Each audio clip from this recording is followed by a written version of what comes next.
Je comprends, j'entends dans la tradition que, à l'origine, pour que le monde apparaisse, il faut qu'il vienne se poser sur une structure sonore. Tout simplement. De façon originelle, dans cette apparition, il y a une alliance au-delà d'un être étant absolu et divin, et d'une entité divine également, qui, elle, serait pure action, pure puissance. De l'être étant, Purusha ou Shiva, et de la pure activité, qui est nommée puissance, Shakti, la déesse, de l'alliance de ces deux entités divines, apparaît.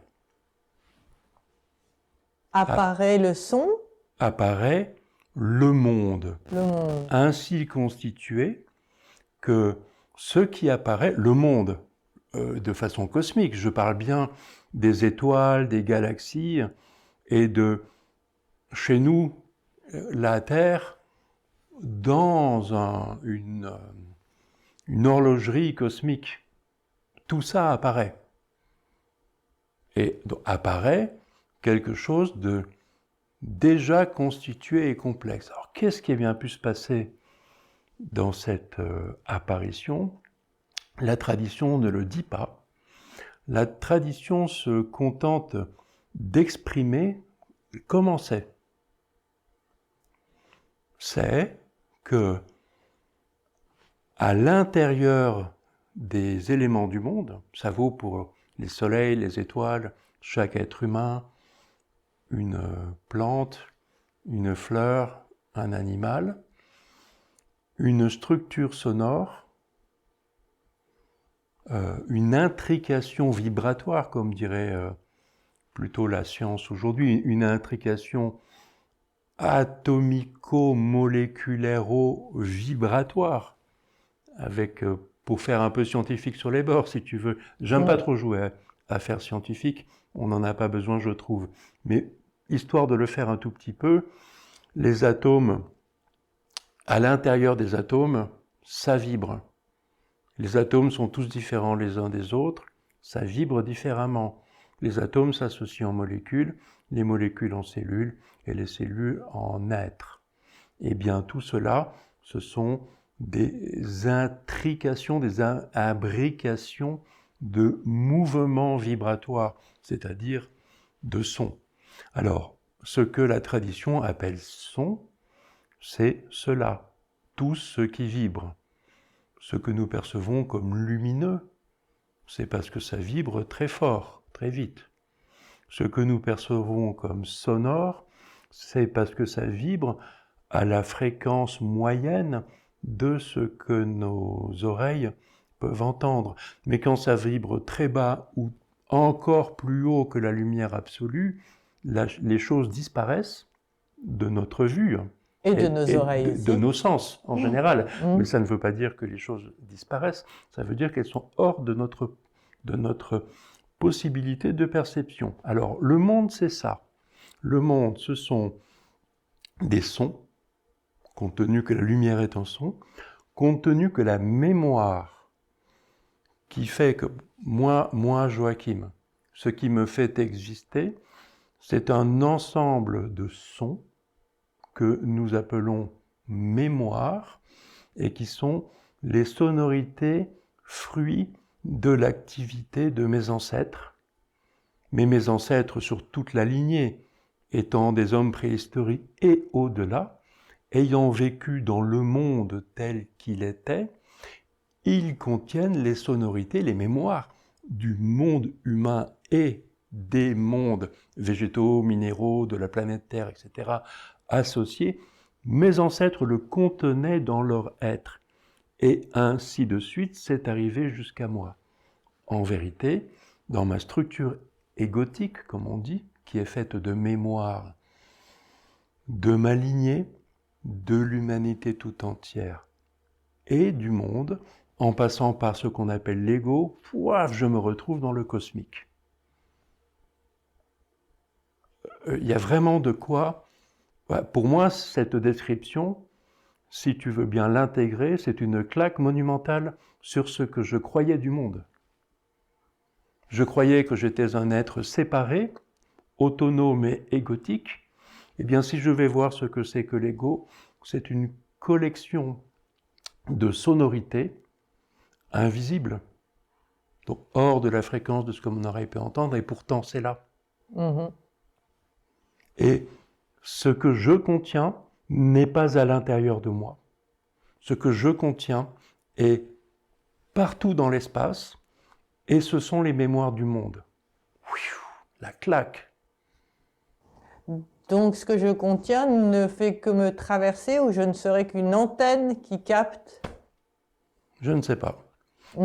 J'évite de nommer des similitudes avec des postes de radio et tout, bien qu'elles soient justifiées. Tu vois, je conçois qu'on dise ça souvent, mais toutes ces explications seraient réductrices. Je préfère laisser le truc en état, avoir pris ma claque, et essayer de digérer quelque chose et de l'intégrer en mode « Ah, waouh ! Mais alors ?» Moi, je dirais « Mais alors, quand je chante, qu'est-ce qui se chante à travers moi ?» J'y viens. Donc je suis là avec ma prise de conscience qui ne va pas rester. Tout à l'heure, je retourne à mes occupations, je retourne à mon ignorance et je retourne à mon côté possédé par l'instant, possédé par les circonstances existentielles de ma vie dans l'instant de tout à l'heure. L'ignorance. Là, pour le moment, il y a un petit slot, comme on dit dans l'aviation.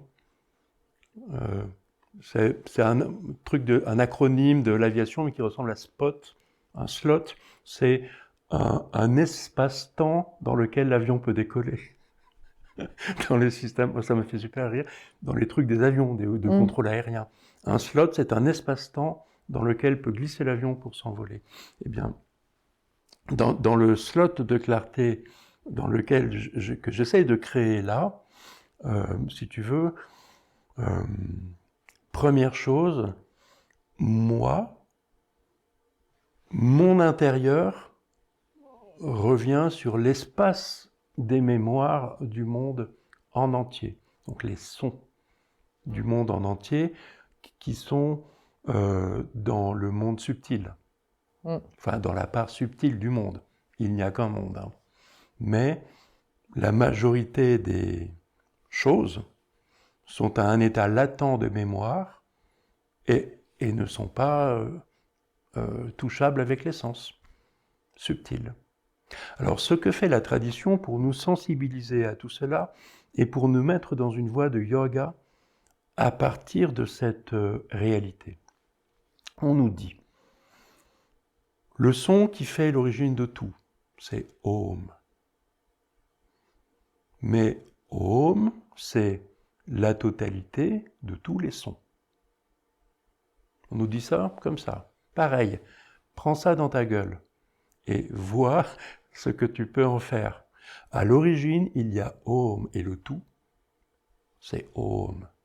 Complètement paradoxal. Et il y a juste, je voudrais spécifier là-dessus, et en plus, il y a un Om qui serait un OM avec un O qui organise, et il y a un Om qui serait un AU. Oui, c'est là où je vais. Donc c'est là où tu vas. C'est là où je vais. Alors il y a à l'origine Om, et le tout, c'est Om. Mais pour nous aider, parce que ce qui va être dit, c'est que les sonorités créent le monde. On l'a déjà dit. Alors, si je veux créer, il faut que je produise de la sonorité. Ça tombe sous le sens. Donc, pour nous éduquer à la magie, parler, c'est créer le monde. Ça va de « Oh chérie, et si on déménageait ?» Pensée, parole, acte, un monde se crée. En tout cas, à notre échelle de moi et chérie, nous allons créer un nouveau monde pour nous. si nous passons à l'acte. Et si nous ne passons pas à l'acte, c'est passer à l'acte aussi. Dès lors que a été dit « Oh, et si on déménageait ?» quelle que soit l'issue, nous avons mis en marche le phénomène de la dynamique magique, de mon désir dans les désirs du monde. Même si on ne fait rien et qu'on se sépare ou je ne sais pas quoi. Peu importe. Alors, pour nous sensibiliser à cette façon que la langue a d'exprimer le désir et donc de créer le monde, la tradition, à partir de Om, poursuit en disant « Alors, parmi les lettres et les phonèmes de l'alphabet, en sanskrit, c'est les mêmes que nous, hein. Je ne pars pas par là, mais simplement la tradition nous dit « A », c'est ce qui est en rapport au tangible. Pareil, il n'y a rien à dire, il y a chope ça, vois ça, et laisse faire ce que ça va transformer en toi sur le long terme d'intégrer. A, c'est la relation au tangible, on va appeler ça la veille. Le fait d'être en relation aux choses qui sont tangibles, c'est-à-dire connaissables par les sens. Ou, c'est la relation au subtil. Et on va appeler ça le rêve. Et c'est le sommeil profond. C'est un état ou un lieu dans lequel je ne peux aller. C'est au plus profond du sommeil et ce qui est conscient en moi n'y a pas accès. Mais dans ce lieu, moi se ressource. Entre guillemets, peut-être bien ce qu'on appelle la source, c'est-à-dire peut-être bien cet au-delà où réside ce Purusha Shiva ou cette Prakriti Shakti. Alors, on nous dit, vous voyez par exemple, Om c'est l'origine et le tout, et le détail commence par, la décomposition du tout commence par la veille, ce qui est en rapport au tangible, ou le rêve, ce qui est en rapport au subtil, le lien à la source.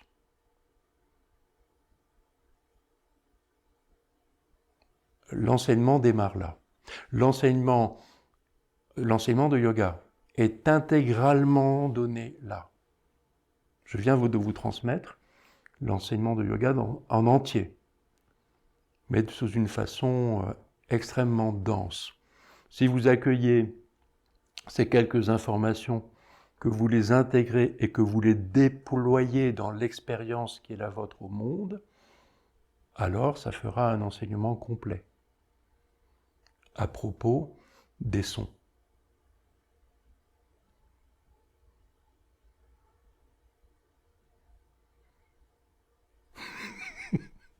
Donc on est bien sur le Om A-U-M, celui-là. A-U-M. A-U-M. Pour être plus précis. En termes de sonorité. A-U-M font Om. C'est l'origine, c'est le tout. Et c'est une question pour moi de désir que la relation de veille à ce qui est tangible, la relation de rêve à ce qui est subtil, le ressourcement.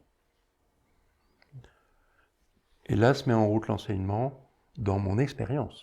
Si je vais dans l'expérience du monde avec ça, à la racine de mes rencontres et de ma façon de penser la rencontre, c'est-à-dire de la vivre, penser avec un A, penser avec le ventre, penser avec les tripes, comme on dirait en français, alors ça va donner l'enseignement de yoga. Parce que ma sensibilité ouverte et affûtée, là il y a toujours des paradoxes, il y a l'ouvert, le sharp, le côté affûté.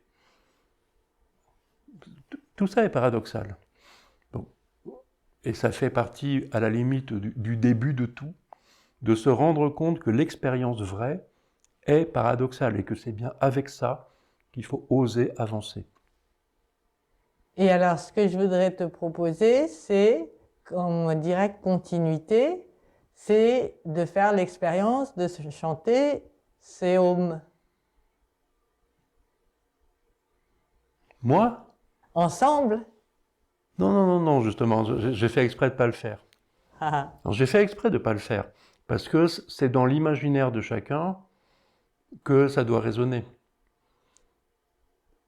Là, ce n'est pas à moi de dire Om ou Aum ou je ne sais quoi. C'est pas. Ça, c'est parce que... Ben non, c'est réducteur.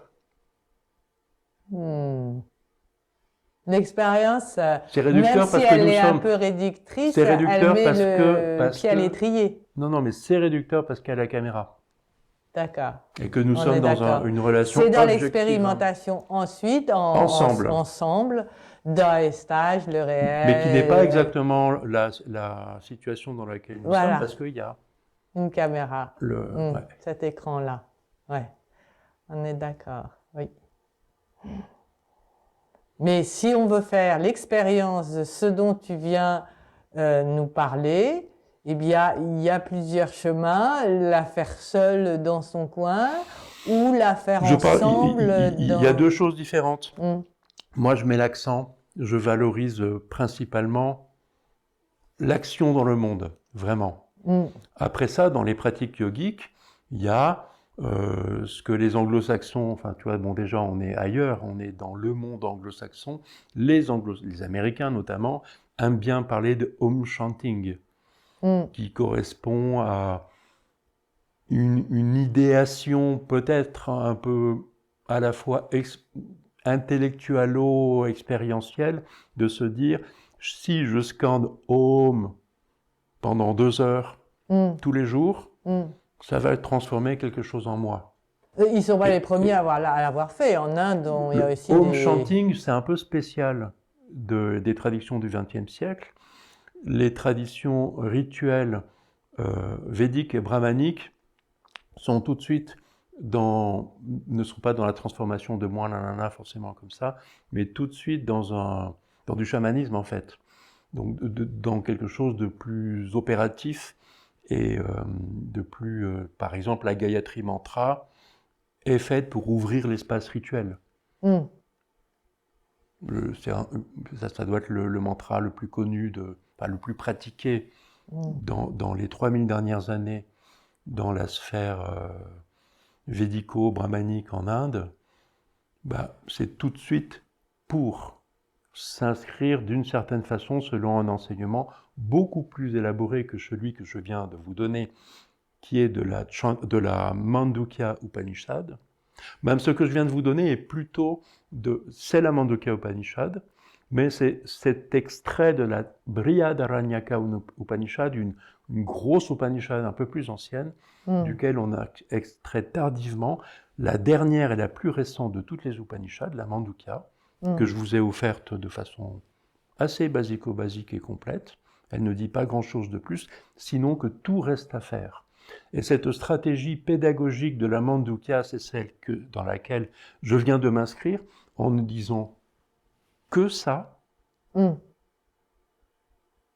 J'ai tout et simplement... le reste à faire reste chez nous. Oui, et le reste à faire, c'est comme à partir d'une graine, une fleur va éclore, puis les fruits, etc. Si tu veux, ça c'est une stratégie pédagogique à laquelle je m'adapte. Dans ma façon de parler là, je respectais tout particulièrement la Mandukya Upanishad, qui dit ça, et nous on fait oh, mais que ça, ah mais oh, ah bon, Om, ah ou, le rêve, la veille, le sommeil, qu'est-ce que ça veut dire? Mais c'est tout petit. Et tu vois, cet étonnement-là, c'est une stratégie extraordinaire. Nous, on aime bien aller tout de suite dans des trucs technologiques. Alors je vais dire tel mantra parce que ça va me donner tel pouvoir. Là. Il n'y a pas que nous, hein. En Inde c'est pareil. Mais les anciens, il y a déjà 2000 ans, à l'époque de la Mandukya Upanishad, ont remarqué que la ritualisation, la technologisation de tout et n'importe quoi, tout le temps, c'est plein de problèmes et qu'il vaut mieux ce Vedanta. C'est-à-dire ce parachèvement de l'enseignement védique qui consiste à ne donner que la Mandukya et rien. Alors, Non, mais c'est très vrai. non, mais j'écoute ce que tu dis et j'essaye de le traduire. Ce serait, si je fais le choix de rester juste dans l'enseignement. Après, oui, il reste chez moi ce choix de est-ce que je suis juste dans la prise de conscience de cet enseignement et c'est tout, ou est-ce que je Il passe s'agit d'agir avec ça à la agir, racine de sa pensée. alors, agir à la racine de sa pensée. Avec ça, à la racine de sa pensée. Agir. Et donc tout l'enseignement, tout ce que tu peux imaginer d'autre, ça va arriver. Mais dans la rencontre, dans l'expérience, vraiment, pas de façon théorique. Ils sont hyper intelligents. Non, c'est pour ça que... Mais il aura fallu méditer cette Mandukya, la méditer, c'est-à-dire revenir à cet étonnement primordial qui correspond justement à ce Om primordial qui est à la fois à l'essence et le tout, etc. Avoir médité ça et intégré suffisamment pour que ça devienne une façon d'être et d'agir. Alors, tout le reste va tomber. T'inquiète, la vie a plein d'imagination.